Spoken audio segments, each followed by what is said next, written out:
Arrête ça, Max. Ça me pince, ça fait très mal, arrête. Emma était assise sur le canapé moelleux, les jambes repliées sous elle, regardant distraitement la pluie tapoter légèrement contre la fenêtre. L'air à l'intérieur de la maison était chaud, mais il y avait un étrange silence qui la faisait se sentir un peu seule. Maman était au téléphone avec quelqu'un du travail, parlant d'une voix sérieuse et un peu sévère. Papa, assis sur la chaise en face d'elle, tapait sur son ordinateur portable, le visage concentré et occupé. Emma et son grand frère Max passaient souvent des après-midi comme celui-ci à jouer à des jeux ou à lire des livres pendant que leurs parents étaient absorbés par leur travail. Emma aimait ces moments paisibles, mais aujourd'hui, elle se sentait un peu agitée. Les jouets étaient ennuyeux et les livres ne semblaient pas aussi amusants que d'habitude. Elle jeta un coup d'œil à Max qui zappait les chaînes de télévision.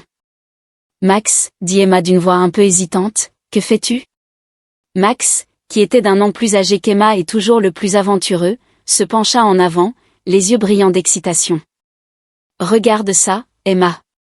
J'ai trouvé quelque chose à la télé, viens voir. » Emma se leva d'un bond et se précipita vers Max. Il avait trouvé une étrange vidéo, quelque chose qui ne ressemblait à aucun de leurs dessins animés ou émissions habituelles. Les personnes dans la vidéo semblaient plus âgées et faisaient des choses qui mettaient Emma mal à l'aise.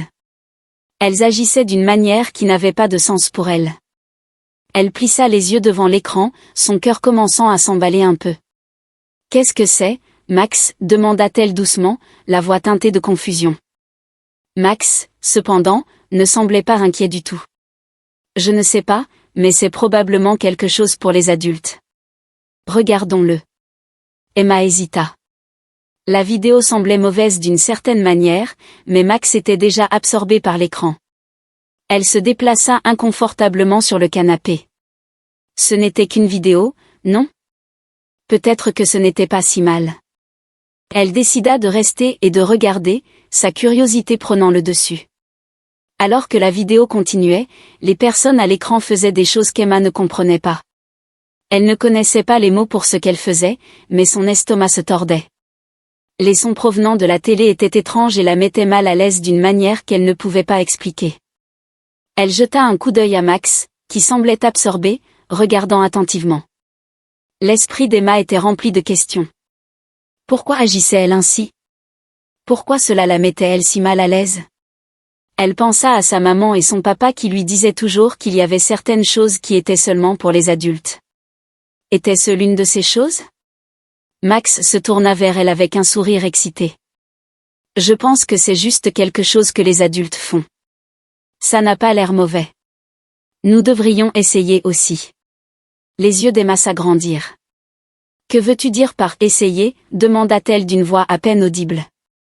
Max était confiant comme d'habitude. « Je pense que c'est quelque chose que nous sommes censés faire. Essayons comme ils l'ont fait. » Emma sentit un nœud se former dans son estomac. Elle ne savait pas quoi dire. Elle voulait faire confiance à Max, mais quelque chose en elle lui disait que ce n'était pas une bonne idée. Elle ne voulait pas non plus sembler effrayée. Peut-être que tout irait bien après tout. Max semblait si sûr de lui. « D'accord, » dit-elle, hésitante. Mais juste un petit moment. Ils allèrent dans la chambre et essayèrent d'imiter ce qu'ils avaient vu dans la vidéo. Mais dès qu'Emma essaya, elle ressentit une douleur inconfortable dans son corps. Ce n'était pas comme les jeux qu'ils jouaient habituellement ou les choses amusantes qu'ils faisaient ensemble. Cela semblait mal, cela faisait mal. Emma s'arrêta immédiatement, des larmes montant dans ses yeux. Elle ne comprenait pas pourquoi cela faisait mal ou pourquoi elle se sentait si bouleversée. Elle regarda Max, espérant une explication, mais il semblait confus lui aussi. « Max, ça fait mal » chuchota-t-elle, la voix tremblante. Max cligna des yeux, la regardant un moment, puis recula lentement. « Je ne sais pas, Emma.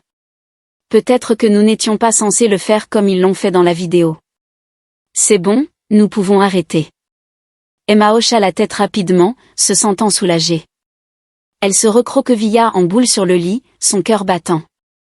Elle ne savait pas ce qui s'était passé, mais elle savait une chose avec certitude. Elle ne voulait plus jamais faire cela. Cela ne semblait pas être quelque chose qu'ils auraient dû essayer. Le lendemain, Emma était encore troublée par ce qui s'était passé. Chaque fois qu'elle y pensait, son estomac se tordait et elle ressentait une vague de honte.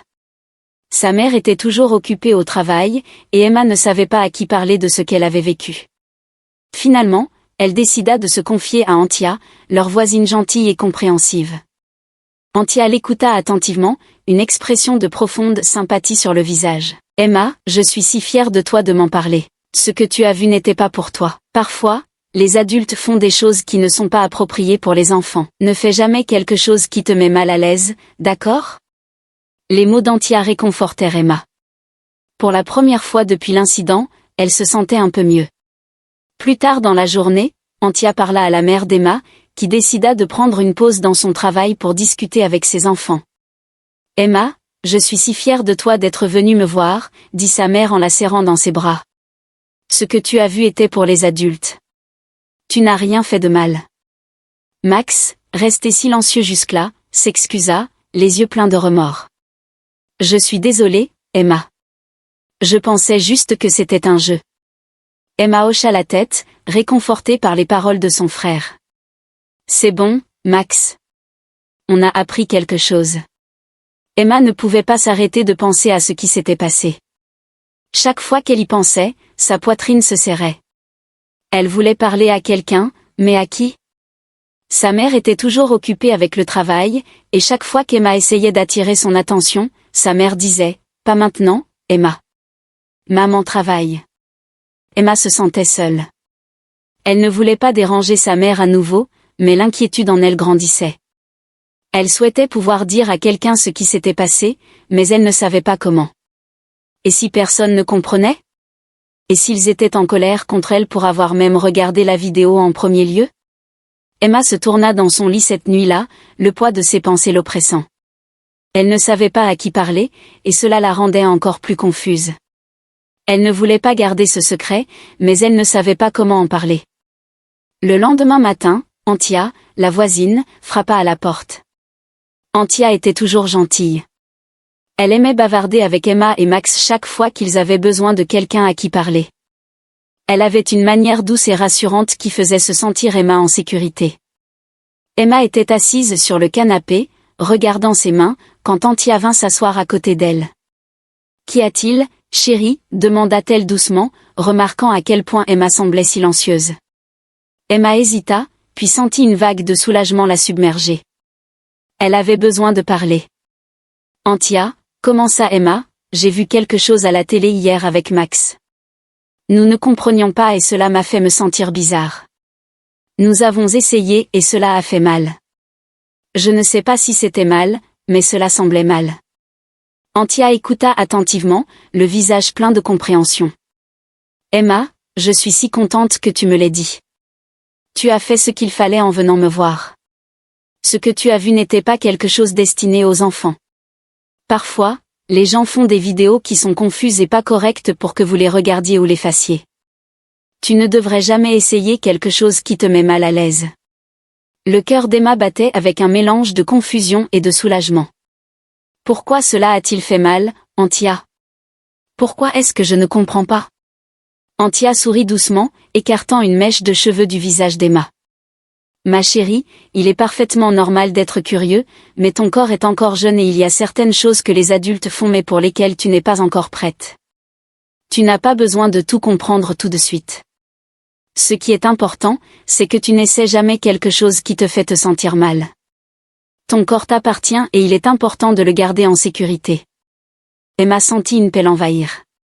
Bien qu'elle ne comprenne pas encore tout ce qu'Antia avait dit, pour la première fois depuis l'incident, elle ne se sentait plus si seule. Elle se sentit entendue. Plus tard cet après-midi-là, Antia parla à la mère d'Emma, expliquant ce qui s'était passé. La mère d'Emma écouta attentivement, puis décida de s'asseoir avec Emma et Max pour une conversation. « Emma, je suis contente que tu aies parlé, ma chérie. Il est si important que nous parlions des choses qui nous font nous sentir confus ou mal à l'aise. Ce que tu as vu était quelque chose destiné aux adultes et je suis désolée que tu aies dû le voir. Mais je suis si fière de toi d'être venue me voir. » Emma hocha la tête, soulagée que sa mère ne soit pas en colère. « Je n'ai pas aimé ça, maman. Ça m'a fait mal. » Sa mère la serra fort dans ses bras. « Je suis tellement désolée, ma chérie. Tu as raison, il y a des choses qui sont justes pour les adultes et tu n'es pas encore prête pour elles. Tu ne devrais jamais faire quelque chose qui te semble mal, et il est toujours correct de poser des questions. Tu peux venir me voir avec n'importe quoi, n'importe quand.